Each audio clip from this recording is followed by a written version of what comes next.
ఏవండి, అమ్మో బయట జనాలు ఏ రేంజ్ లో ఉన్నారో తెలుసా? బట్టల షాప్లన్నీ ఫుల్. ఇప్పుడు గాని మనం బట్టల షాప్ పెట్టేస్తే లక్షల్లో లాభాలు. అవునా, సరే పెట్టే అయితే.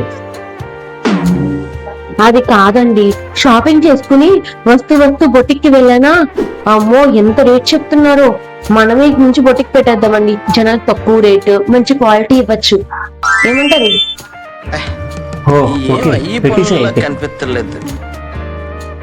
అది కాదండి, మ్యాచింగ్ జ్యువెలరీ కొందామని రోల్డ్ గోల్డ్ షాప్ కి వెళ్ళానా, గోల్డ్ రేట్లు ఏమో అలా పెరిగిపోతున్నాయి. అందరూ రోల్డ్ గోల్డ్ షాప్ మీదే పడ్డారు. ఇప్పుడు మనం గాని రోల్డ్ గోల్డ్ షాప్ పెట్టామా, మనకు అసలు తిరిగే ఉండదు బిజినెస్ లో. అవునా, సరే చూద్దాం అయితే. పోనీ హోమ్ ఫుడ్ బిజినెస్, నెక్స్ట్ ఏంటి? పోనీ శారీస్ ఆన్లైన్ బిజినెస్, పోనీ గిఫ్ట్ కలెక్షన్. చాలా ఉన్నాయి ఇంకా. దాచాం గొప్పలు హలో, గొప్పలుగా. ఏం చేస్తున్నావు? రీల్ చూస్తున్నా. ఆ బిజినెస్ పెడతా, ఈ బిజినెస్ పెడతా అని అన్ని ప్లాన్స్ చేసావు, కూర్చొని రీల్స్ చూసుకుంటున్నావు. ఇదే ఇంక నీ లైఫ్ టైం బిజినెస్, రీల్స్ చూసుకుంటావు.